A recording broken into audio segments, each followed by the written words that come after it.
Tesla imao 10 kompanija. Ta pisma su otkrivena, poznata su. Šta je Teslino proročanstvo? Dronovi. Pa 1928. godine poslednji Teslin patent je taj letelica sa vertikalnim poletanjem, sa 4 propelera. Ja sam bio slobodan u Njujorku na konferenciju Tesla. Citiram 11. Markusovu tezu o Feuerbachu koja glasi: filozofi su samo različito tumačili svet, a radi se o tome da se on promeni. Ako ga neko promenio, to je Nikola Tesla. A daljinsko upravljanje, na kome danas počiva civilizacija, je njemu bilo samo usputno delo. On kaže da je poznavao lično 5 američkih predsjednika. New York Times je objavio oko 700 članaka o Nikoli Tesli za njegovog života. Sve sam našao. Kao što je mobilna telefonija, tako će biti energija. Energija je svuda oko nas. To je problem biznisa, znači nije problem tehnologije. Tesla je to još u Colorado Springsu rešio. Oprosti, što kažem ti lično i personalno, i to možda ne možeš da snimiš, to je izmišljena priča. Sajda Platno, dragi mi je Sokrat, ali mi istina draža. Nije Tesla izmislio električni auto, nego je nemački car Wilhelm. One komunističke priče da on bio siromašan, to su gluposti. Marko nije isto bio kod njega u laboratoriji radio, pa ga je pokrio, pa je... Pukovnik John Jacob Astor bio je mecena i Teslin dugogodišnji prijatelj. Zašto se za Nikolu Teslu kaže da je nenadmašni genije? I najveća čast u Njujorku je bila biti pozvan kod njega na večer ili u njegovu laboratoriju. Ovo su najnovije majice zlatnog doba i ako želite naručiti, pošaljite poruku na e-mail koji se nalazi u opisu ispod ovog videa.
Dobar dan i veliko poštovanje, dragi Milovane.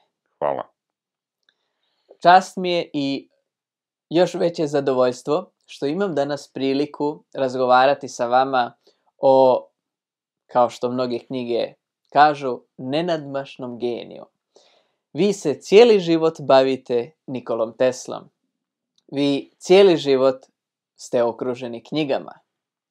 Vi ste čovjek koji je iz jednog malog seoceta u Srbiji, proputovali ste ipak cijelu Europu. U Americi ste održali predavanje u hotelu New Yorker, veoma zapaženo, na kraju kojeg ste dobili mnoge pozive za ručkove, vizitke i svašta nešto dalje.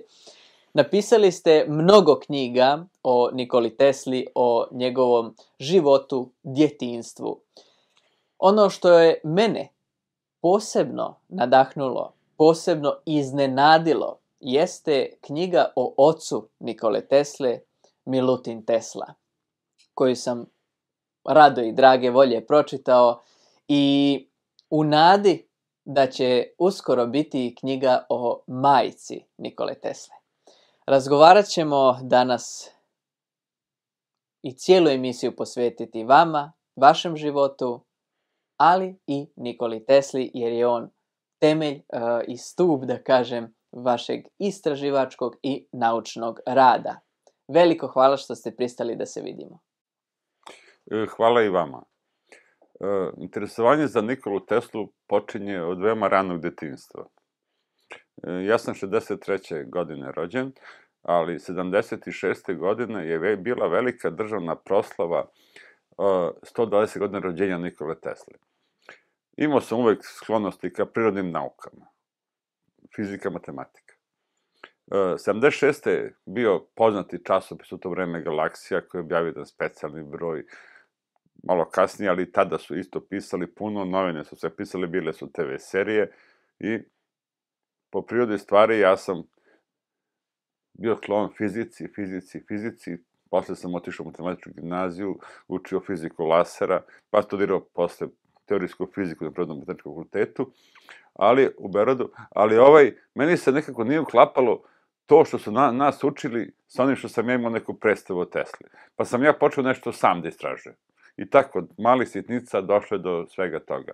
Pa sam posle obišao sve. Od, rodnog mesta Smiljana, do mesta gde je rođen, do mesta gde je preminuo u hotelu New Yorker. Imao sam čast da spavam 2 noći tamo u toj sobi, imao to predavanje naravno, i napisao sam stvarno puno knjiga, naučnih radova, feljtona, članaka i svega toga, i stvarno sam posvećen tome, bez lažne skromnosti. Iz Graca sam, na primjer, donao oko 500 dokumenata na nemačkom jeziku, koje polako prevodim. Znači, obišao sam Bavarsku, sve što je moguće, Štajersku, Bavarsku, znači sva mesta gde je Nikola Tesla bio, ne samo što sam pročao, nego sam donao dokumenata puno. I stvarno sam posvećen tome, s punom snagom, ne fantaziram ništa, ja sam surovo realan čovek, naučnik, ali ono što sam ja otkrio, to prevazilazi granice mašte. Puno je toga, puno. Naravno, da sam odradio njegovo poreklo, po ocu, to sam objavio, treba ta knjiga da ide na engleskom, Manastir Danica mi je objavio tu knjigu, što sam ponosan, isto radim sada o majici, o Mandićima, njenom poreklu. Tesla ima veoma znamenite ujake, bili su veoma moćni ljudi i pametni u to vreme i na mnogim položajima. Tesla je jedna beskrajna priča i prava srpska priča u svim pogledima, na svakom domenu i na svaki način. Hvala za ovaj kratak uvod u cijelu emisiju. Obavezan dio razgovora će biti baš i o porodici, ali i o njegovom bratu, Danetu.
Prije nego počnemo, ja ću samo reći jednu stvar koja je meni bila najsmješnija, ali najzanimljivija.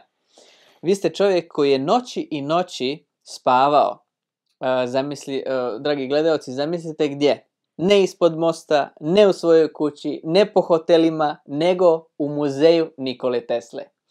Molim vas da nam kažete šta ste sve otkrili i šta sve zapravo, kakvo blago naučno, istraživačko krije muzej Nikole Tesle.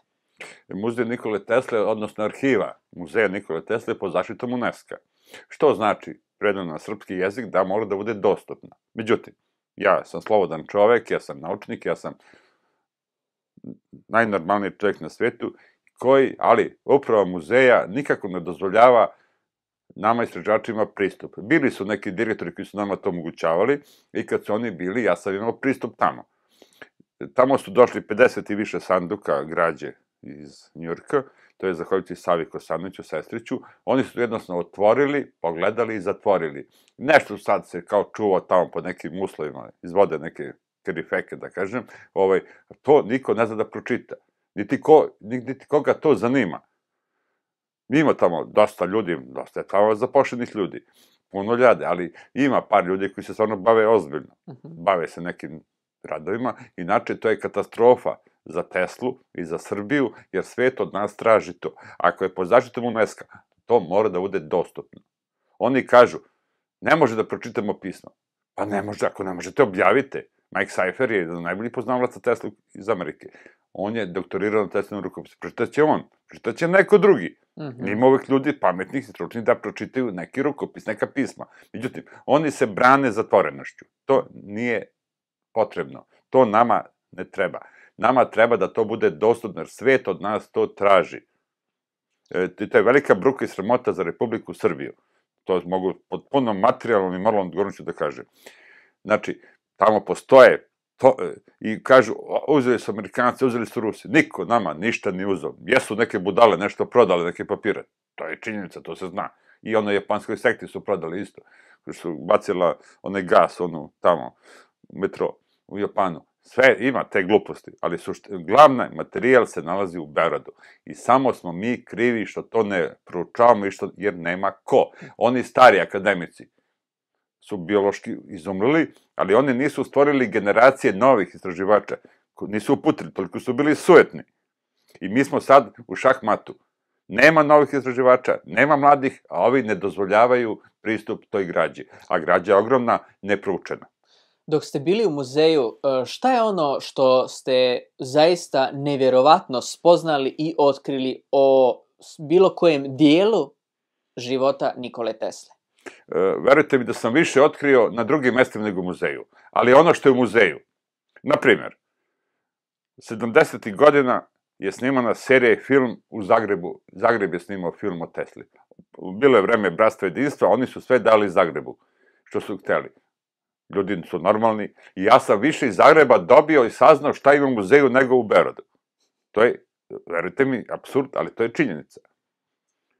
Znači, tamo postoje lični predmeti, dokumenta, sve to postoji. Ali je to nesređeno, to je opšti haos. Znači, kako je došlo, pogledano, sad oni kao nešto čuvaju tu. Štite. Šta štite kad ne znaju da pročitaju? Jednostavno ne znaju da pročitaju, a kao li da protumače. Oni slučajno nađu neki dnevnik Tesla i pobjave. Ili tako nešto. Mislim, stvarno, i prave neke izložbe pokretne. Ja ih ne ogovaram. Ja ih poštujem, cenim, naravno. Ali, to je izdaleka, nije ono, ne predstavljaju Teslu na način kako bi trebalo, jer, opet ponavljam, njegova arhiva je pokojna Marija Šešić, je uradila mnogo, bivši direktor muzeja, za Teslu, i ona je stavila arhivu muzeja pod zaštitu UNESCO. Znači, mora da bude dostupno celom svetu, besplatno, dostupno. To još uvek, nažalost, nije urađeno. Dobro. Hvala za sve što ste rekli u vezi muzeja, u vezi kakvo bogatstvo se tu nalazi. Ali ovo kad ste pomenuli da ste puno toga otkrili van muzeja, gdje i šta? Duga je priča. Duga je priča, uvek se najveće otkriće nađu slučajno, bez veze. Znači, od Like Smiljana, najveće otkrića sam našao, na primjer, u Beču. Prvi pomen Nikole Tesle u Beču. Evropa, Amerika, naravno, Nacionalni arhiv Vašingtona. Bezbrojni su tragovi, nekad sam kupovao neke publikacije na buvljim pijacama. Znači, neverovatni su putevi, ali posvećenost je ta koja je dala rezultat. Mađarska. Mađarska je izuzetna zemlja i država za Tesla, jer on je ipak živeo u Austro-Ugarskoj. A Tesla je rođen u Austriji. To treba da se zna. Zato taj Graz, Linz, ako neko ima pravo da svojata Teslu, to je Austrija. I oni to ponekad kažu, ipak su oni kulturni ljudi, kad kažu veliki austrijski naučnici, oni kažu Nikola Tesla. I njima treba to odobriti. Jer Tesla ima 2 državljanstva, austrijska i američka, a ne austrougarska. Austrougarska je stvorena tek 1867. Mnogo godina kasnije. Mnogi lupaju gluposti. I toliko sam sit. I još jedno, što je mnogo važno, moram da kažem. Tesla je rođen u selu Smiljano. I on to kaže 39. godine u pismu Poli Fotić, devojčici jedno. Evo, šaljem ti fotografiju kuće. On je čovjek iz sela Raduča. To je srpsko selo na Velebitu. A njegov otac je bio samo tu sveštenik, sticam okolnosti. I on sticam okolnosti je tu rođen. I on tako i kaže. A to su Hrvati tekako zlopotrebili. To selo je bilo mešovito. Sada tamo nema nijednog Srbina. Bilo 11 pre 30 godina. Sad ih nema. I mi se stalno vezamo. Ne, njegovo i Austrija je bila veoma ozbiljna zemlja, Habsburgsko carstvo. I oni su njega upisali u vojnu jedinicu, u Raduču, Medačku četu, odmah, znači po rođenju. Nema on puno veze sa Smiljanom, sem što je tu rođen, što je naravno činjenica, neosporno. Kad ste pomenuli Beč i najveće otkriće, šta je to zapravo što ste otkrili? To je prvi pomen. Uvek u nauci se traže prvi pomen. To je, na ćirilici Srpska zora u Beču piše Nikola Tesla, jer je držao neko predavanje kao student. Ali to je dovoljno. Ja sam radio bibliografiju Nikola Tesla sa 25.000 jedinica. Ali za taj prvi pomen, 1873. bi dao sve ostale jedinice. Ali to, znači, da se on veoma rano uključio u život aktivan. On je bio član Srpskog akademskog društva u Gracu, Srbadija, koji se zvali. I držali su predavanja. Interesantno je to da je on prvo naučno predavanje držao o kapilarnim cevima. Sa tom temom je počeo i Einstein, sa tom temom je počeo i Max Planck. Znači, svi veliki naučnici su počeli sa tim kapilarnim pojavama. To znate, to je ono zašto tečnost puzi uz čašu, flašu, staklo. One, te su, znači, da to je suština i kvantne fizike. Tesla nije bio kvantni fizičar, ali on znao da je tu negde suština, objasniti ta tečnost, zašto se uspinje blago uz tu čašu. Vrlo zanimljivo. Kapilarne pojave, to su veoma, veoma interesantne stvari.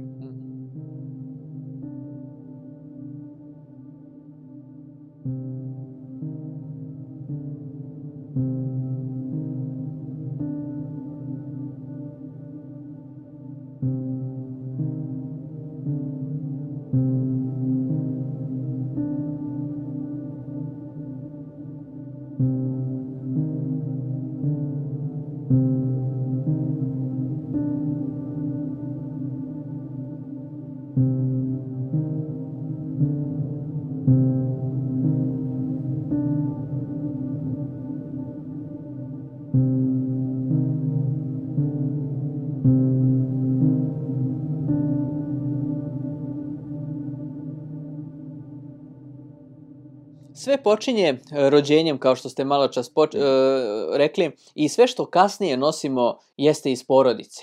Ako je Nikola Tesla toliko poseban u svim svojim poljima djelovanja i razmišljanja, kakva mu je bila porodica? Prvo ću vas pitati, ko je bila majka Nikole Tesle, koju on zaista toliko cijenio, poštovao i volio? Svi znamo, opšte je poznata stvar, da je Vitlejemska zvezda najavila mudrcima rođenje Isusa Hrista. Zna se da je olimpijada majka Aleksandra Makedonskog, najmoćnijeg čovjeka svog vremena, sanjala zvezde, kao i majka Karađorđa Petrovića. To su lepe priče, mitovi, legende, u koje mi naravno ne sumnjamo, vratno da su tačne. Ali, tačno godinu dana pre nego što se rodio Nikola Tesla, Srbski dnevnik u Novom Sadu, nedeljne novine koje su izlazile par puta sedmično, kao što je običaj to vreme, pišu dopis iz 1855. na Petrov dan, sinoć, znači 12. juli. Ovaj kaže sinoć, je nad Smiljanskim nebom bljesnulo nešto. Čovek ne može da objasni, nema reči, ne postoji rečnik, fenomen Božji koji se desio nad tim nebom. Kometa je zasijala, zašla podno Velebita, milijarde zvezda je prosulo i tako to. O tome niko drugi nije pisao nego Milutin Tesla, njegov otac. On potpis je dole. Pa otkud je on znao, ili ko je znao na svetu da će se na isti dan sledeće godine roditi njegov sin Nikola? Znači, njegovo rođenje je najavljeno. O tome postoje dokazi, za razliku od Aleksandra Makedonskog, Karađorđa i gospodina Isusa Hrista, ali mi imamo ovde dokaze.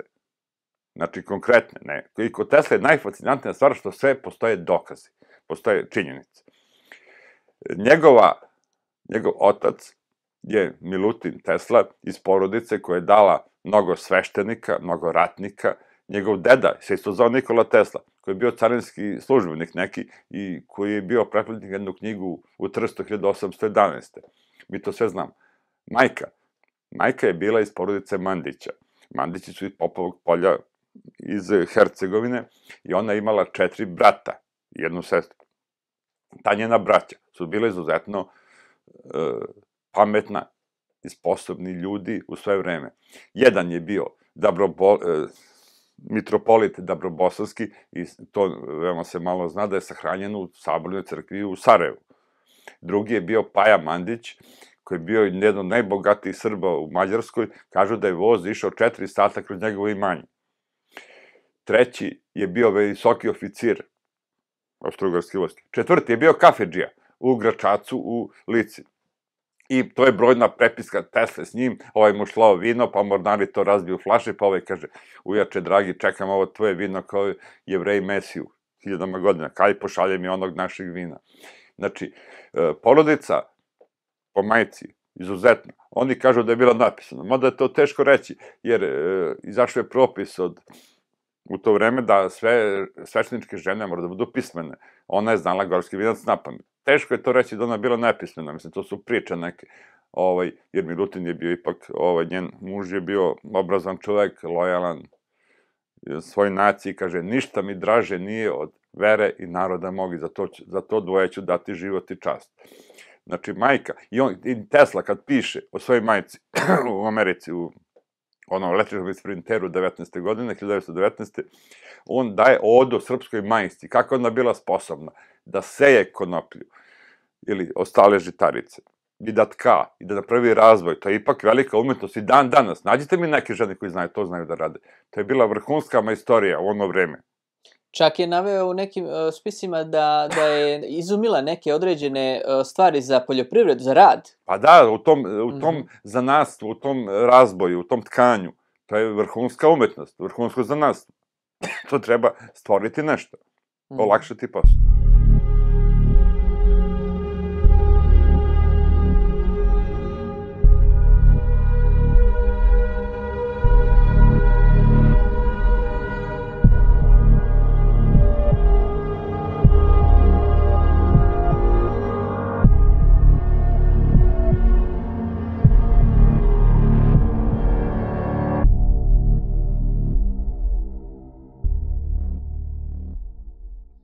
Kada kažete da postoje dokazi o tome i baš da je Milutin Tesla, otac Nikole Tesle, pisao i najavio to rođenje, gdje to možemo pronaći? U kojoj vašoj knjizi? Pa ja sam objavio to, na primjer, u ovoj knjizi Tesla, svojatanje poreklo, i o knjizi o Milutinu Tesli, naravno. To sam objavio, a inače to se može naći u Matici Srpskoj ili u Narodnoj biblioteci, to je, znači, postoji datum stranice i sve, znači, to su dokaze, to je. Niko nije sanjao da će da se to desi. Niko. Dobro. A kad ste rekli da, kad već zapravo govorimo o porodici, šta ste vi saznali o bratu Nikole Tesle? Postoji samo priča. Ono što sam ja saznao da je to. Jedini sam ja, bez lažne skromnosti, uspio da nađem jedan jedini trag. Ja sam bio na groblju Smiljanu, tamo sam tražio njegov grob, nema ga. Nisam ga uspio naći. Ima tamo neke druga deca iz porodice Tesla koji su sahranjena, mali dečji grobovi, o tome sam pisao isto. Jedini trag, materijal, da je on uopšte postojao, kao ličnost, kao čovek, kao ljudsko biće, jeste da je on pretplatnik na knjigu kao učenik 6. razreda škole u Medaku. I to sam ja objavio knjizi o Milutinu Tesli. Znači, to je jedini dokaz materijalni da je on postojao, koji sam ja otkrio.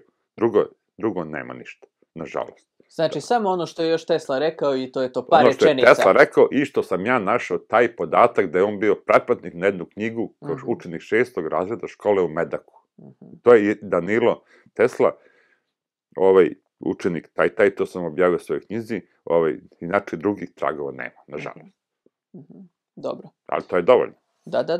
To je materija. Da, svaka čast što ste uopšte i našli i potvrdili. Pa je kompletna srpska istorija zasniva na jednoj polurečenici Porfirogenita, kompletna. Odatle počinje samo ta polurečenica, tako i ovo. Znači, jedini materijalni trag za sada. Možda se, daj Bože, da se otkrije nešto. Da. Nisam ja isključio. Kada govorimo o porodici i uopšte o samom Nikoli Tesli, kakve je misaone vježbe, zadatke davao Milutin svom sinu? Mislim, kako je teklo to odrastanje i zašto je toliko Tesla bio napredan? Pa prvo, ovako, to je bila jedna veoma skromna, obična, klasična srpska porodica. Milutin Tesla je bio veoma obrazovan čovjek za svoje vreme. Gore 18 jezika, verovali vi ili ne. Tesla kaže, ja sam govorio 8, a je to 18. Obrazovan čovjek sa veoma velikim smislom za humor. Da nije bilo mačka, jedna koju ga su imali u detinjstvu, Tesla kaže, ja nikada ne bi saznao šta je to elektricitet. Kad sam ja vazduh suv na Velebitu, pored peći, i kad sam pomazio mačka, zasijeli su varenice. To je statički elektricitet. To se danas zna. I ja sam pitao oca, šta je ovo? On je rekao, pa možda je to elektricitet. Nije znao da mi je I on kaže, Nikola Tesla kaže, čitav život sam se pitao, ako je Zemlja, planeta naša, jedna velika mačka, ko je onda miluje po leđima, pa sevaju munje i gramovi. To je fascinantna priča, on to piše pred kraj života. Sjeća se on kako je prvi put saznao. Milutin Tesla imao nevjerovatan smisao za humor, za satiru, pisao je pesme, bio je veoma poštovan čovjek u društvu i mučio se do besvesti, imao je 5 dece, znači 2 sina i 3 ćerke. On je menjao mesta službovanja po potrebi službe, nisu njega pitali da će on da ide tu i tu. Zato je se Tesla rodio Nikola u Smiljanu. On je bio izvanrednim odnosima sa katoličkim sveštenicima i sa muslimanskim. Ne postoji, kažu reč, muslimanski sveštenici, ja se izvinjavam stvarno, ali on je odmenjivao njih u službi pri sahranama, pri obredima i muslimane i katolike. Znači, izvanrednim odnosima. I on je Nikola Tesla je tu nasledio tu ljudskost. Nikakve probleme on nije imao sa njima. Ni njegov otac. I jedan Milutin Tesla piše, toliko sam u bednoj situaciji da ću se obratiti braći katolicima za pomoć. Kad je bio u Senju. Teško je se živelo tada u to vreme. Ali je bio častan. Znači, šta krasi Milutina Teslu i porodicu? Krasi velika biblioteka knjiga. Milutin Tesla je imao Goethea, Schillera i sve na nemačkom jeziku. Nikola Tesla je nemački đak, on je na nemačkom učio i na srpskom naravno. I to je mnoge pametne stvari saznao i Voltera i sve je on čitao od njegovog oca koji je imao i tekako bogatu biblioteku i držao vrsne propovedi. Malo se zna da je rođeni brat Milutina Tesla, Josif Tesla, znači stric Nikola Tesla, u Sremskoj Mitrovici bio profesor matematike i da je on napisao neke skripte, udžbenike, to niko ne istražuje. Ja se rešavam do jednog dana, ali eto, život je takav, ali otići ću sigurno. Znači, u Sremskoj Mitrovici je sahran njegov brat Josif Tesla, koji je bio profesor matematike u vojnoj gimnaziji. Znači, oni su prirodno bili opredeljeni ka prirodnim naukama. Samo još jedno podpitanje, a to je za određene misaone vježbe koje baš... Aha, daj, zabroj se. Da, molim vas samo da kažete taj dio. Kaže, čekaj, ovo je Zmaj što je rekao, nije znanje znati, nego znanje dati. Tako je i Milutin Tesla svom sinu, Nikoli, zadavao određene zadatke i misaone vežbe, da on razvija svoj mozak, jer on je mnogo davno i pametno saznao da nije znanje dati, nego naučiti čoveka, dete, da misli, da stvara svoj način razmišljanja. I zato je Nikola Tesla, pored tih očevih saveta, tih očevog vaspitanja, uspeo da razvije svoj mozak na vreme u detinjstvu, da bi došao do toga dokle je došao, do vrha. Ja ću postaviti jedno pitanje za jedan poznat članak. Problem povećanja ljudske energije. Tesla napisao taj poznati članak pomenuši da su tadašnji naučnici rekli da je sunce prošlost, zemlja sadašnjost, mjesec budućnost. Zašto je uopšte, izuzev ovog što rekoh, taj članak odjeknuo u vječnost, izdvojivši se kao jedan od najmoćnijih zapisa Tesline visoke promisli i najsavršenijeg razumijevanja svih kosmičkih principa i zakona? Taj članak je posebno interesantan za čovečanstvo, za civilizaciju, a i za mene lično. 90. godine tadašnji direktor muzeja Nikole Tesla, Aleksandar Marinčić, je meni zabranio da objavim taj članak, jer sam prvi uradio njegov prevod i objavio u svojoj knjizi. On je čak tužbu neku podneo protiv mene. Zašto? Bez veze. Stvarno, fascinantno. Članak Problem povećanja ljudske energije Nikola Tesla objavljuje u časopisu Century, 20. vek, kod svog prijatelja od Johnsona, na 60 kucanih stranica, gde sublimira, znači on je na vrhuncu karijere, vrhuncu stvaralačke, intelektualne, životne karijere, i tu sublimira sve probleme ljudskog roda, to je civilizacije. Znači, ne postoji tema gde se on tu nije opredelio, gde se on nije izjasnio. Znači, to je sublimat, to je sve, vrh njegovog života i dela. On tu iznosi fascinantne stvari, znači, kompletne. Taj članak bi trebao da uđe u sve lektire sveta. Znači, on je toliko moćan, toliko se on bavi problemom čoveka, kao čoveka. Znači, gde, kuda napreduje čovek, šta ga koči, šta želi. Znači, i taj članak je tek ja sam, evo, imam čast i slobodu, bez lažne skromnosti da kažem, da sam prvi u Srbiji objavio taj članak. I koji se tek sada, on se štampao posle, to je 32 godine, štampao na puno mesta i treba da se štampa svuda, i on je nešto, Teslina filozofija života. To je to. To je, stvarno, bez reči.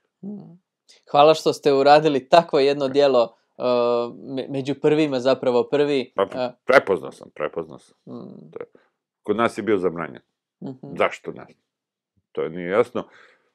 Postoji ta, negde od 54. do 90. godina, ta neka animozitet prema Tesli, nešto, da se on smatra komunistom, da se nikako, Tesla je srpski pravoslavni hrišćanin od oca i majke, koji je duboko bio religiozan čovek i posvećen Bogu, i oni su izbacivali, čak iz Johna O'Neilla su izbacivali pogled gde on piše o crkvi, on se družio sa vladikom Nikolajem Velimirovićem.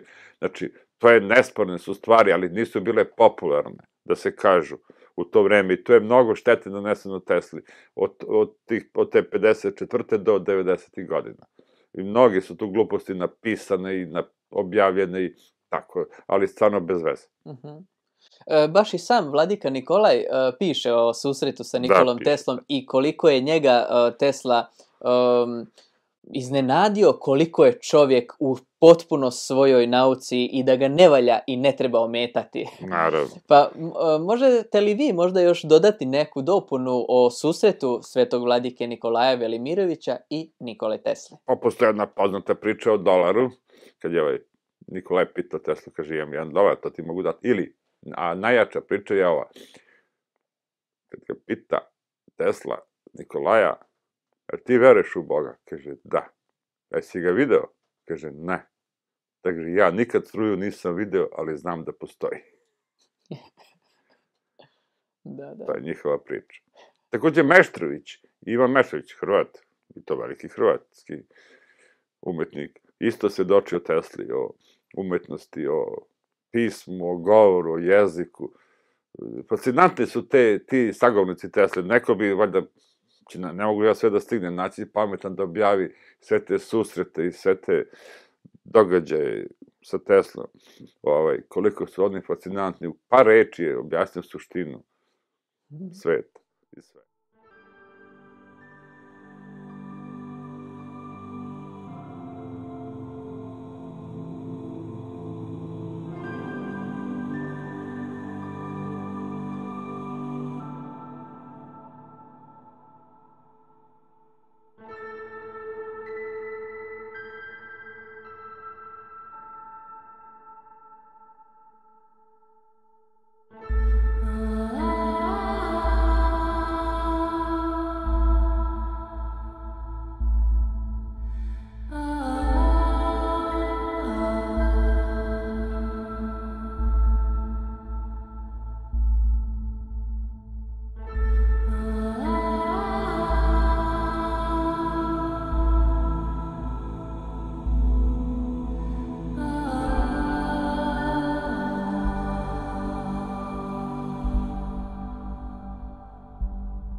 Zašto se za Nikolu Teslu kaže da je nenadmašni genije?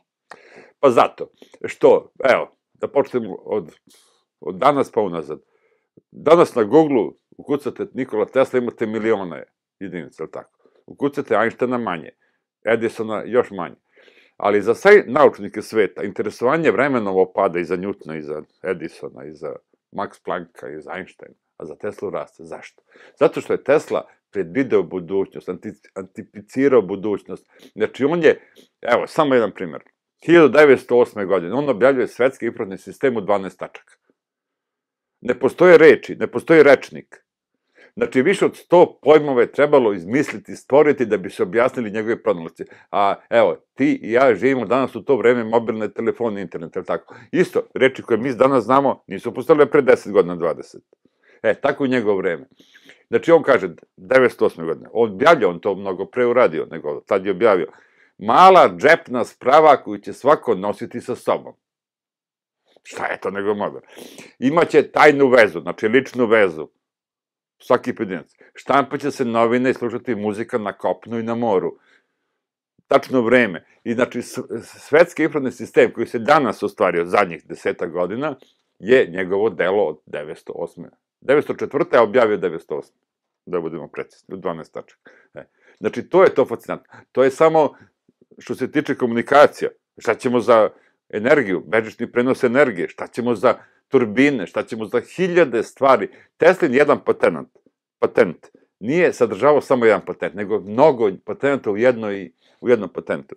I ovaj Elon Musk treba biti ponosan na njega. On je pošten čovjek, zato je vjerojatno danas i najbogatiji čovjek na svetu.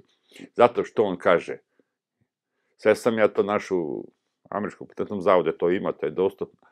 Na osnovu patenta Nikole Tesle, broj taj i taj, ja prijavljam svoj patent taj i taj. Zato što je u međuvremenu 100 godina je prošlo, 120 tehnologija napredovala, ali se on poziva na patente Nikole Tesle i zato je svojoj firmi Tesla Auto dao naziv Tesla i svaka mu čast, treba da budemo ponosni na njega. I on na nas, naravno. Znači, on je pošten čovjek, zato je danas vjerojatno najbogatiji.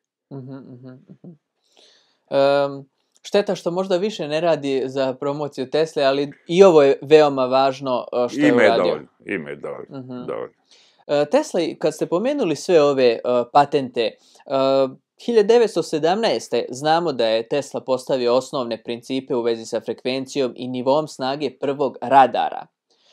Šta je još Tesla ostavio svijetu i ljudima? Spisak je velik. Odakle da počnem? Prvo je od 1898. godine još, znači 17 i 19 godina pre toga, onoj Madison Square Gardenu, tamo, bašti onoj, pokazao prvi teretligovni brodić. To je pokazao prvog robota, a daljinsko upravljanje, na kome danas počiva civilizacija, je njemu bilo samo usputno delo. Radar, naravno, 17. Tu Francuzi su nešto otimali oko tog radara da su ga oni pronašli. Ne, Nikola Tesla je pronašao radar, kao i radio, naravno. Tek i Vrhovni sud SAD-a, kad je Tesla umro 43. proglasio Marconijev patent ništavan, nego priznao Teslin patent. Šta je Tesla uradio? Tesla je dao budućnost. Znači, od energije do telekomunikacija. I sve ono ostalo između što postoji. Znači, ja sam bio slobodan da u Njujorku na konferenciju Tesla citiram 11. Marksovu tezu o Feuerbachu koja glasi: filozofi su samo različito tumačili svet, a radi se o tome da se on promeni. Ako ga neko promenio, to je Nikola Tesla. U svakom smislu reči ga promeni. I, znači, tek predstoje. Šta bi, znači, energija, kao što je mobilna telefonija, tako će biti energija. Energija je svuda oko nas. To je problem biznisa, znači nije problem tehnologije. Tesla je to još u Colorado Springsu rešio. Ali, problem naplate, vjerojatno će to rešiti na digitalni način, kao što je rešili problem mobilne telefonije. Šta je on još rekao? Njegov model automobila, vi gledate automobile, imate sad električni auto. Istine radi, ja ću reći, dragi mi je Sokrat, šta je rekao Platon, dragi mi je Sokrat, ali mi istina draža. Nije Tesla izmislio električni auto, nego je nemački car Wilhelm.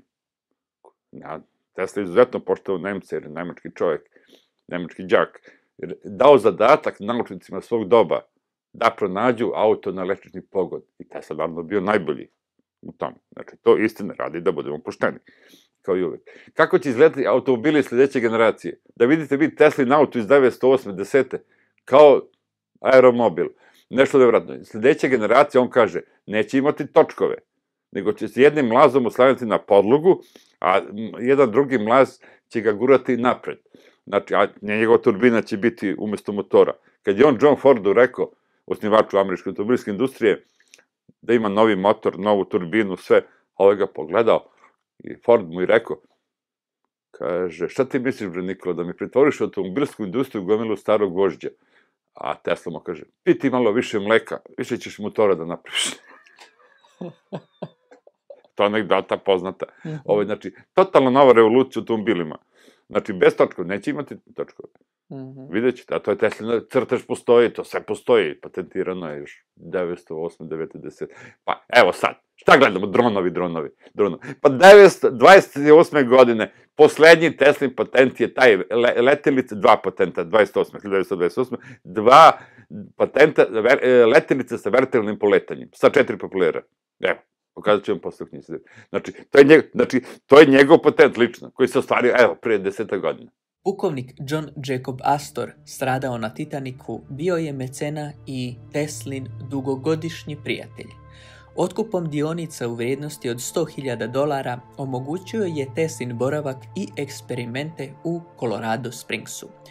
O intenzivnom radu na novoj letećoj mašini Tesla mu je 22. marta 1909. pisao: naporno sam radio na projektu leteće mašine i izgleda da će to biti nešto izvanredno. Neće imati nikakav propeler, niti nosive površine, repa i krila, niti krmilopravca. U stvari ništa već poznato i omogućit će nam da podižemo veće terete i nosimo ih kroz vazduh sa najvećom mogućom brzinom kakvu je danas moguće ostvariti. Znači, ne postoji oblast ljudske delatnosti gde se on nije ogleda i da nije ostavio tragove i tek tehnologija treba da... Pa onda, šta je sledeće? Kao što je rešen problem inženjerski drona, to jest letelice s vertikalnim poletanjem pre 10, sad ostaje da se leti sa vode. Ima Gilding Boat, kako li se zove, neka čudna reč koja još uvijek nije rešen problem. A on je to i patentirao isto.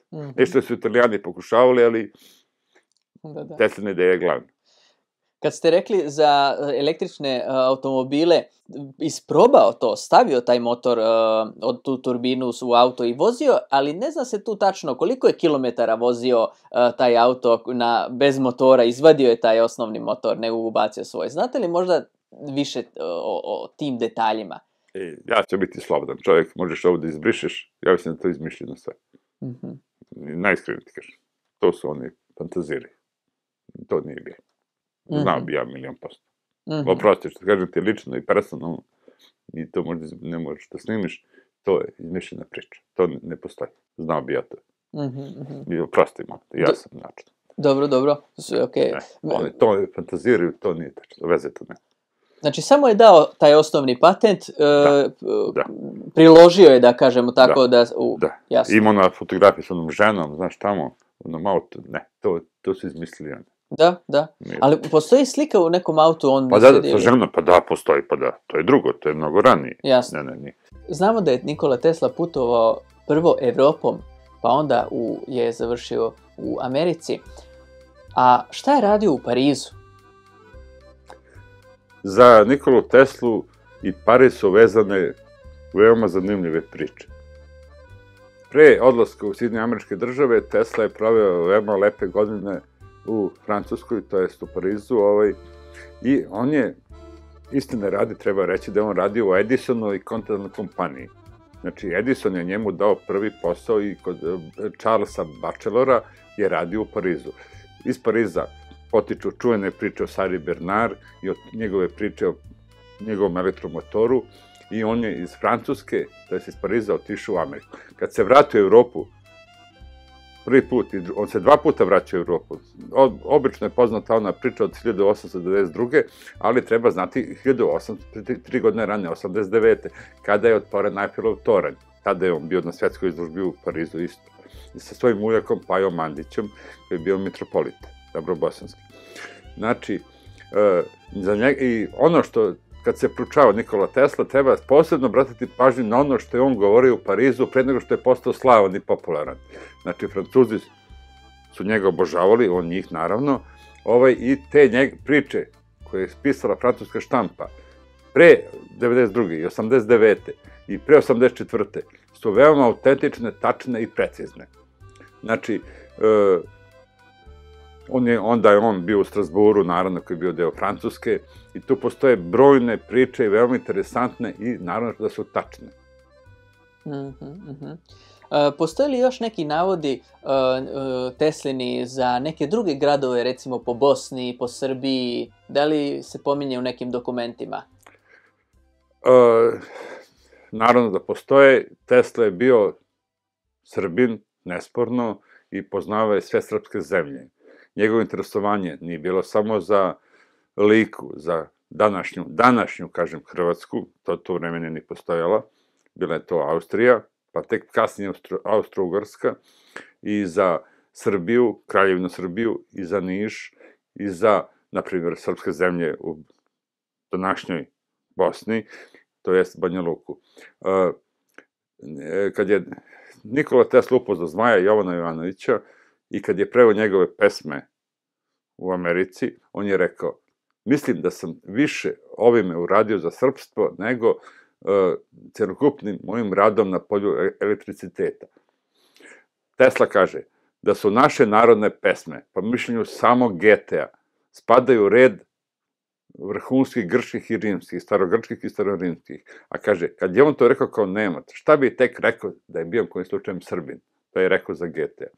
Znači, Teslino interesovanje za srpske zemlje, za Srbiju, za srpski narod, ma gde je živio i nalazio se, je bilo neprestano i podjednako važno. On kaže da je poznavao lično 5 američkih predsjednika Sjedinjenih Američkih Država.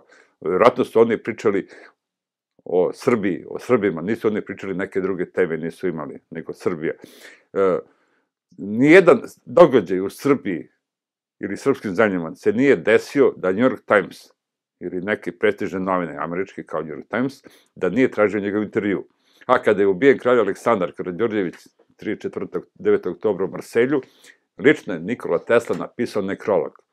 Lično, New York Times je to bio. Inače, da kažem, New York Times je objavio oko 700 članaka o Nikoli Tesli za njegovog života. Sve sam našao. Znači, oko 700 članaka je objavio i to je njegov uticaj na američku politiku o Srbiji, o srpskom narodu, ma gde je bio.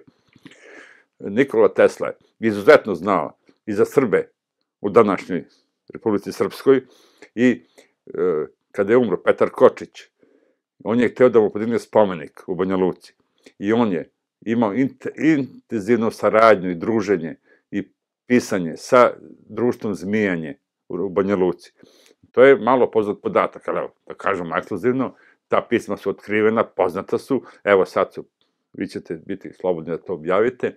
Znači, ne postoji mesto i on je izuzetno cijenio Srbe u tom kraju naše bivše zemlje ili sadašnje naše države, Republika Srpska i Banja Luka. Znači, Tesla je odlično znao i pomagao i želeo je sve na svaki način da pomogne. Znači, on je i svi Srbi koji su bili po Americi su išli iz naših krajeva, su išli kod njega. To je glupo odvajati, mi smo srpske zemlje bili i ostali.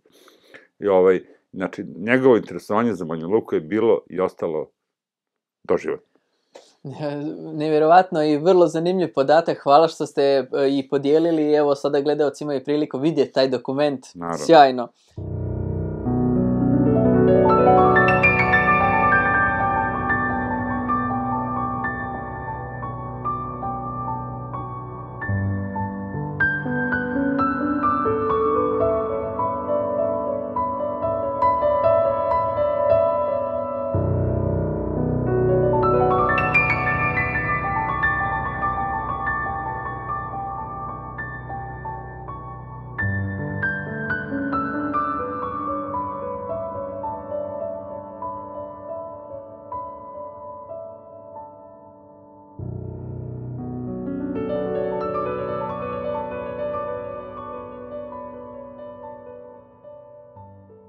Da odemo u Ameriku.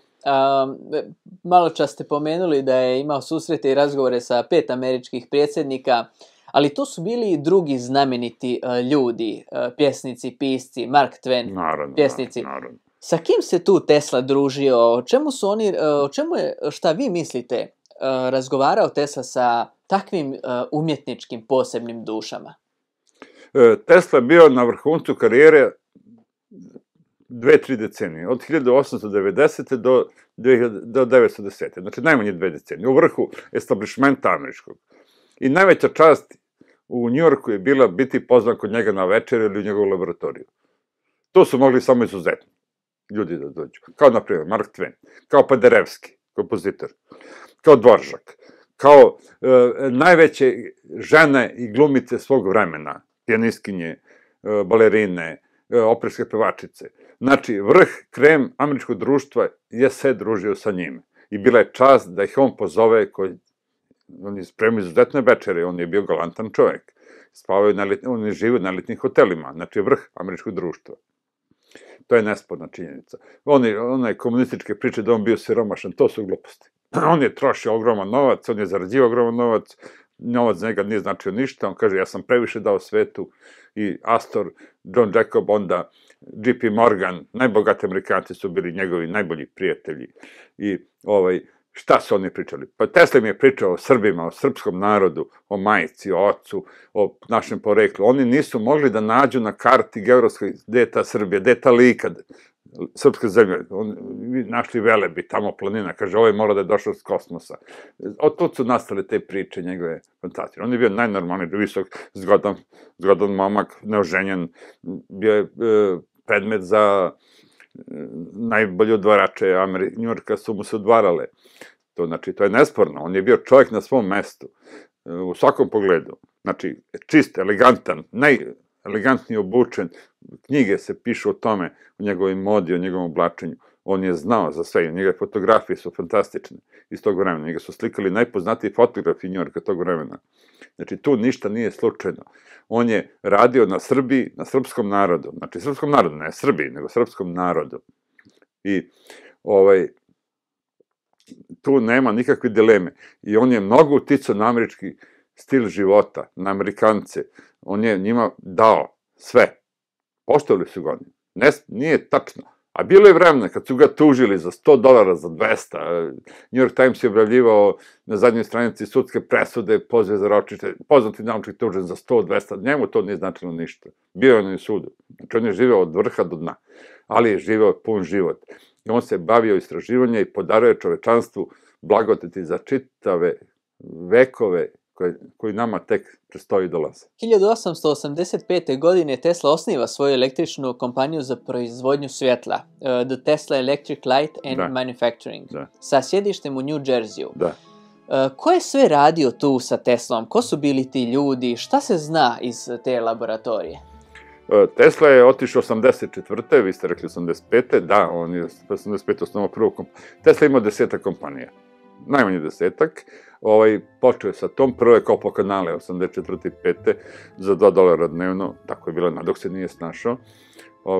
Amerika je zemlja čuda, zemlja uspeha, i on je znao američki san, i ostvario američki san, i on se mučio. Kod njega su radili, pa, na primjer, Mađari, Italijani, Amerikanci, bili su i naši, naš je jedan bio kuvar, naš čovjek, ne mogu sad da setim imena, ali tu iz Leskovca jedan, on je imao sekretarice koje su samo za njegov skupljale iz štampe sve ono što pišu novine o njemu. I ta arhiva se danas nalazi u muzeju Nikole Tesla Vera. Znači, one su vršile isečke, on ih je bio toliko kulturan čovjek da ih je on vraćao da se vrate kući, da se, evo vam novac za taksi, odite kući, preobučite se i nemojte tako da mi dolazite u kancelariju. Tesla je imao te svoje saradnike, kao Citoa, najveći Mađar koji je bio dugo s njim, ali šta je interesantno? Tesla se bavio visokim strujama, visokim naponima. To su igre bile nenormalne, nepoznate u to vreme. Da se nikada nijedan njegov saradnik i radnik nije povredio od te visoke struje, visokog napona. Znači, toliko je bio pažljiv, pedantan i kulturan, znači da nikakva opasnost nikada nije došla u obzir da se on povredi. Cito, Mađar je Marconi je isto bio kod njega u laboratoriji radio, pa ga je pokrao, pa je prijavio radio prenos, koji je američki patentni zavod prihvatio, ali ga je posle ipak poništio, jer ipak je to Teslin patent. Mnogi su radili kod Tesla. Da. Da li je prvo, u toj laboratoriji prvoj, odnosno kompaniji, da li je prvo radio na sistemu patenata za lučno osvjetljenje ili za nešto drugo? Jeste, prvo, u to vreme je to bilo popularno, ipak je to 1804. 5. 6. 7. 8. Još uvijek nije bilo nezmenične struje. Nije Tesla izmislio nezmeničnu struju, to da kažemo istina radi, ona je već bila poznata u naciji. Ali je Tesla taj koji je ostvario to, koji je realizovao proizvodnju, distribuciju i raspodelu neizmenične električne energije i posebno polifaznih struja. On je smislio polifazne struje i omogućio prenos. Njegov početak jeste lučne lampe, jer bile su one fenjeri, znate, to u Njujorku i u Srbiji, svuda je to bilo, i u srpskim zemljama i Evropi. On je taj koji je smislio, pa je smislio fluorescentno svetlo. Kažu, neko hladno svetlo. Pa su onda, evo danas kad blešti Beograd, Njujork, Banja Luka, bilo koji grad, to je njegovo delo. Njegovo delo je svuda kod nas, svuda. U veš mašine, električnom šporetu, u sisivaču, a da ne pričamo o digitalnoj tehnologiji koja je 100% njegova. Znači 100% osim poluprovodnika, koji nisu njegovo delo, da kažemo, a tehnologija je takva, ali ideja digitalnog sveta, današnjeg velikog sela globalnog sveta je delo Nikole Tesla iz 1904. godine. 1908. je objavio. Kakav je odnos, malo ste pomenuli da je imao takav odnos prema novcu, da ga to nije zanimalo, da je više novac gledao samo na sredstvo da ostvari ciljeve, jer ti eksperimenti su bili mnogo skupi i sve laboratorije, mašine i tako dalje. Ali kakav je odnos imao sa Westinghouseom? Znamo za činjenicu da je Westinghouse mogao bankrotirati da Tesla nije poderao onaj ugovor. Šta znate iz tog djela? Ovako, Westinghouse je bio veliki pronalazač svog vremena i veoma moćan čovjek, bogat. Kako se obogatio? On se obogatio na pronalasku vazdušne kočnice za železnicu, na vozovima.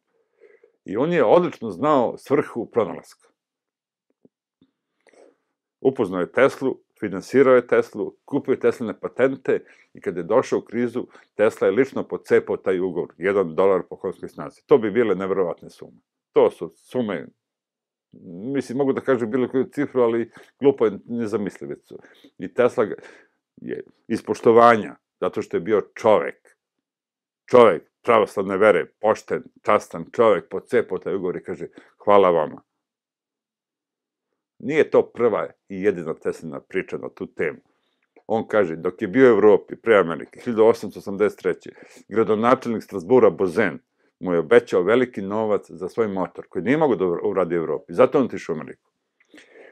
I kaže, umesto toga, kao i svi političari koji lažu, naravno, je doneo bocu vina koje Saint Etienne, koje je njegov otac zakopao za vreme nemačke okupacije Alkazasa u Francuskoj. I kaže, to vino je bilo toliko dobro, da sam ja oprostio sva njegova obećanja i sve njegove reči. Znači, Tesla je znao da prašta. On je svestan bio svoje genijalnosti. Eto, u tome je njegova veličina. On je bio svestan svoje genijalnosti i zato novac njemu nije značio ništa. On je tražio novac, on je dobio novac i on je trošio novac, nemilice. To su gluposti da on bio siromašan. On je ulagao u civilizaciju, u svet. Zato danas mi živimo u blagodeti toga. Dajte mi nekog drugog naučnika čije se ideje tako ostvaruju. Znači mi, evo, ta kamera, to sve, zahvaljujući toj električnoj energiji koja je svuda oko nas, toj mobilnoj telefoni, tom internetu, to je sve njegovo delo. Te velike centrale na svetu, to je njegovo delo. Na Nijagari, od 13 patenata, 9 su njegovih. Zamislite vi to, od tada do sada to je sve isto. On je isto želeo da ne budu dalekovodi, kablovi preko planete, bežični prenos. Zašto je on? Nije hteo to. Taj plan će se ostvariti kad tad.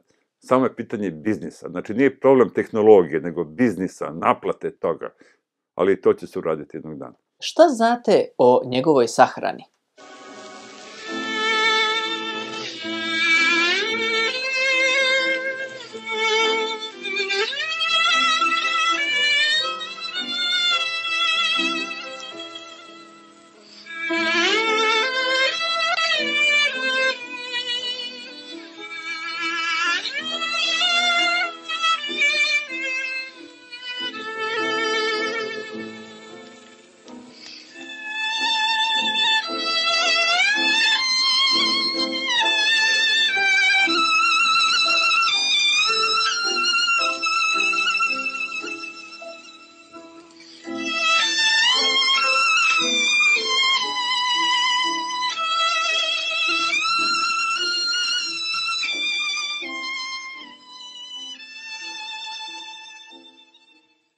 Postoje mnoge peripetije i kao svi poznatim ličnostima, naravno, kod njegove smrti. On je čovjek živio u hotelu zadnjih 10 godina, New Yorker, soba 3327. Imao sam prilike da budem tamo i da spavam 2 noći, zahvaljujući prijateljima iz Amerike. Međutim, tamo ima soba 3328. Ja to nisam znao dok nisam otišao. I ja kad čitam one knjige i novine ili tako nešto, kažu da je američka vojska, ne FBI, nego američka vojna služba, odnela 2 kamiona papira. Odakle to u tom apartmanu nije moglo da stane. Međutim, on imao još jedan apartman, 3328, a 3327 je živeo. Znači, tamo je bila ta laboratorija doživotna. Sad postoje teorije, da su ga otrovali, da je neki Skorkozi ga udavio. To su sve gluposti. On je čovjek umro prirodnom smrću u 87. godini života, na Božić 43. godine. Nakon toga, 11. januara njemu izvršeno opelo. Srpska crkva u Njujorku u to vreme nije postojala. Njegovo opelo je izvršeno u protestantskoj crkvi Svetog Jovana Bogoslova. Sveštenici su bili Dušan Šukletović iz Niša, rodom, i još jedan mrvavčanin, da ne pogrešim. I on je sahranjen 14 km daleko od Njujorka.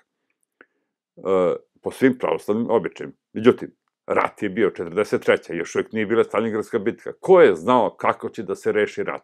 U to vreme se u Njujorku našao njegov sestrić rođeni, od sestre Marice, sin Sava Kosanović, političar, član vlade koji je bio 41. 45. Znači, veoma uticajan čovjek, a njegov rođak, najbliži rođak, to postoji po krvnoj liniji. I on je 43. posle par meseci naredio iskopavanje i kremiranje Nikole Tesle i urna koja je stajala tamo kod njega u ambasadi našoj u Njujorku, u konzulatu, ambasade je bilo u Vašingtonu, je prošvercovana u Srbiju 54. godine i doneta u muzej Nikole Tesle.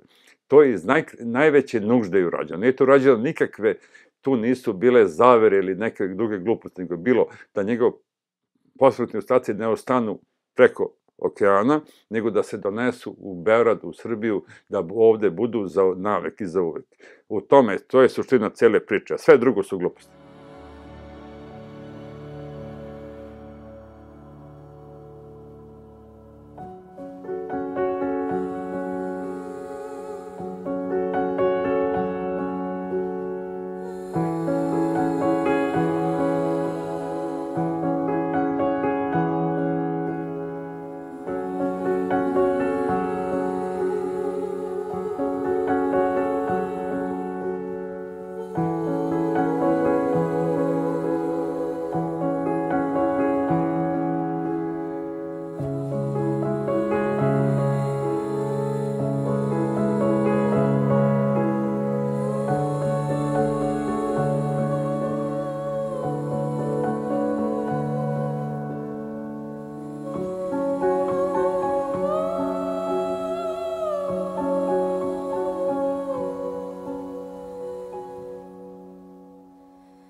Možete li nam još reći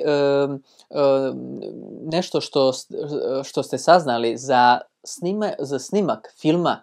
Znamo da je snimljeno oko 2,5 ili čak 3 sata, da baš konkretno intervjua audio i video sa Nikolom Teslom. Znate li nešto u vezi toga? Mislim, ako iko nešto zna, mislim da ste to vi. To je velika tema i veliko pitanje, ali ja ću da budem prost i jednostavno. To niko nije istraživao. Tesla se kotirao raznorazno u američkim društvu. Do vremena špansko-američkog rata. To je bilo, mislim, 1898. Da ne pogrešim godine, nebitno. Kad je bio taj španski-američki rat, Tesla se, naravno, stavio na američku stranu i on je ušao u vrh američke društva, zvanično. Posle nekoliko godina, pre toga se pojavio film i američka vlada je donela odluku da se pravi filmska enciklopedija. Znači, filmska enciklopedija, znači, svih poznatih Amerikanaca na filmu. Ja mislim da je onaj, ne Golda Meir, nego onaj drugi pičmen, kako se zove, agencijska filmska kuća dobila zadatak da to radi. I nemoguće da Tesla tada nije snimljen. To je to što vi pričate, ali verujte mi da to niko nije zavirio u te arhive filmske da nađe Tesla.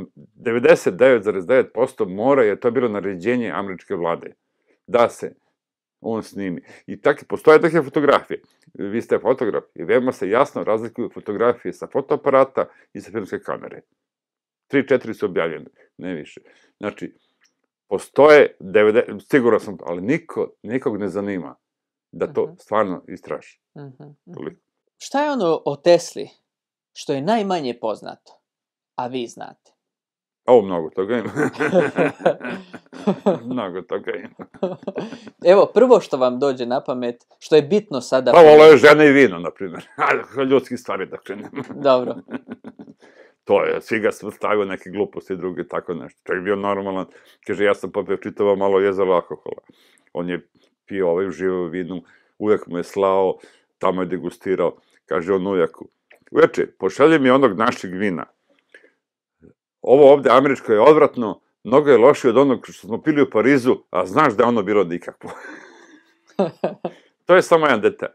Isto, on se družio, njega svrstavaju tamo neke razne kombinacije, te da se kastrira, te da je bio gej, te gluposti, to su stvarno sve gluposti. On se družio sa vrhunskim ženama i sa pijanistkinjima, umetnicima, operskim pevačicama, i Katarina Johnson, žena njegovog prijatelja, ga obožavala, i Anne Morgan, ćerka od J.P. Morgana, i sve, ali on, naravno, je bio kulturan čovjek, ali čovjek na svom mestu. Šta je, najfascinantnije su kod Nikole Tesle najobičnije stvari na svetu, a njih ima bezbroj. Bezbroj. Znači, od ponašanja, oblačenja, do pisanje na sve moguće teme, od poljoprivrede, korišćenju ozona u poljoprivredi. Naprimjer, on je patentirao ozon, sredstva za proizvodnju aparate za ozona, da evo drona smo pominjali. Znači, ne postoji oblast ljudske, on je želeo besplatnu energiju svima na planeti. I on je, ne zaboravimo nikad, on je ipak sin pravoslavnog sveštenika i ujeci su mu bili vladike. On je radio za dobrobit čovečanstva, sve. Njegov lični interes nije postojao. On je dao sve što je mogao svetu. I hvala Bogu, Gospodu, i sve što se te ideje dan danas realizuju, idemo sve dalje i dalje i dalje. Tek se, samo deo njegovih ideja je realizovan. Tek će se ostvariti sve.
Imate jedan divan podnaslov u vašoj knjizi koja se zove Šta je Teslino proročanstvo, odnosno Teslino proročanstvo. A moje pitanje je, prije svega da pomenem taj podnaslov, Zrak svjetlosti, sudbina naroda. Šta je Teslino proročanstvo po vama? Teslino proročanstvo po meni jeste besplatna energija za sve i blagostanje svih ljudi na planeti na svaki mogući način. Počeo od hrane, energije, komunikacije i svega ostalog. Znači, neki deo se ostvario. Ta komunikacija, evo, ostvarena. Jeste da se plaća, ali doći ćemo do dana kad će to biti besplatno. I tako će isto biti energija. Znači, energija je svuda kod nas, samo je treba uzeti. Ali znači način kako da je uzmemo. A to je on rekao, ali rekao sam, biznis je problem. Zrak svetlosti, svetlost, oko. On piše odu oku, čoveče. Život je, šta je svetlost, talasi. To je, kao fizičar mogu da kažem da je svetlost jedna određena frekvencija elektromagnetnih talasa. Najblistavija, naravno. Da se u oku vidi sve, da se iz oka mogu čitati misli, da je oko to, a to imaju narod, on je odlično znao da poveže te stvari i da je svetlost, on je tvorac svetlosti. Kao što je Gospod Bog tvorac svetlosti, tako je Nikola Tesla, čovjek koji je to njegovo proročanstvo ostvario na našoj planeti. Pomenuli smo neke ljude od kojih je Tesla imao priliku učiti zbog bogate biblioteke njegovog oca, Goethe, Schiller i ostali, ali kakav je odnos imao Tesla sa Ruđerom Boškovićem?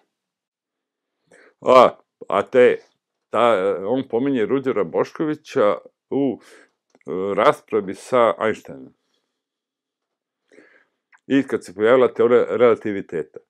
I Tesla je jasno i glasno ovako rekao. To što Einstein kaže i njegovi sledbenici, to je već davno odradio moj zemljak Ruđer Bošković, koji naravno bio Srbin iz Popovog polja, iz Hercegovine, koji blage veze nema sa Hrvatima, nego ga oni prisvajaju kao i Tesla, to su gluposti.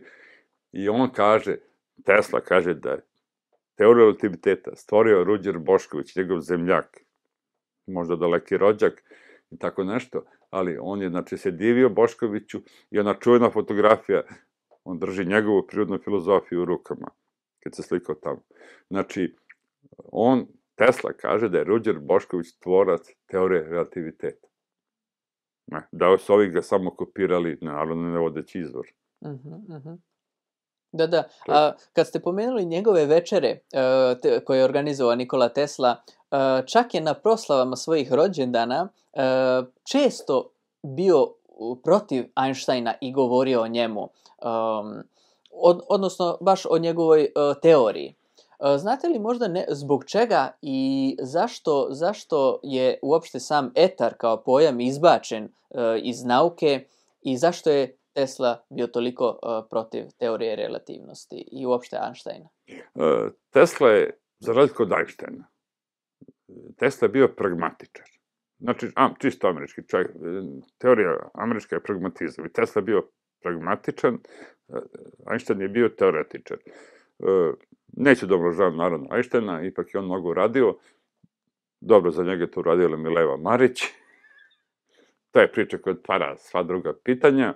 Imao neke ideje, sve je to okej. Znamo mi odlično šta je to. Teorija etra koju je pominjao Tesla i nauka u njegovo vreme je ostala do danas zagonetna. Današnja nauka ne može da objasni to, ali ta antimaterija ili crna materija je u stvari to. Ali, pošto ne postoje materijalni dokaz za to i još je uvek to vije u vihoru, ali Teslina intuicija je bila veoma jaka i žestoka. Tako da je on znao da tu nešto ne pije vodu, da u toj priči nešto ne valja. Jer on kaže, ako bi neko znao šta je elektron, ja bi prvi trebao da znam, ali ja ne znam. On bio suviše pošten i iskren.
Kada biste sada imali priliku sresti se sa Nikolom Teslom, o čemu biste razgovarali? Pitao bi ga za korene, naravno, poreklo. Pitao bi ga za to. Pitao bi ga šta su njegove najdalje ideje. Način na koji želi da... Znam za njegove ideje, ali pitao bi ga za način na koji bi želeo da ostvari to. A pitao bi ga za korene. Ali on je korene rekao. Ali ja se nadam da ćemo to jednog dana naći. Imao sam, kao mladi istraživač, prilike da poznam razne ljude i da vidim svašta. Prilikom posete Beograda 82. godine, juna 82. početkom, Zagrebački Srbobran je objavio dopis iz Beograda. I on priča, a novinar piše naravno, i tamo ima 10 praznih tačaka. Ja sam pitao neke ljude pored mene, šta znači ove prazne tačkice 10? Kaže, to je milovna cenzura. Aha. Znači, ja sam siguran da u bečkim arhivima stoji ta cenzura precrtana, gde je on tačno rekao mesto, selo, odakle on potiče ovde negde iz Srbije. Niste uspeli otkriti i pronaći još? Ne, nisam siguran do bečkih arhiva, ali otići ću. Dobro. Evo, da gledalcima kažemo, ako ste zainteresovani da podržimo rad našeg dragog Milovana, javite se na mail pa da se povežemo, da omogućimo Milovanu da iz ovog skromnog doma, ali veoma bogatog znanjem, pomognemo da istražuje dalje. Moja životna želja je da najpre objavimo bibliografiju Nikole Tesle. Ovo je prvi od 6 tomova ovakvih koje sam ja spremio za štampu i nadam se da će Republika Srbija ili srpski narod ili američki narod objaviti to, a onda kasnije na osnovu toga dovedemo sabrana dela Nikole Tesle, koje će celom svetu biti na poluzu i na sreću pa neka svi tumače kako ko želi i da se stvara novi, bolji svet.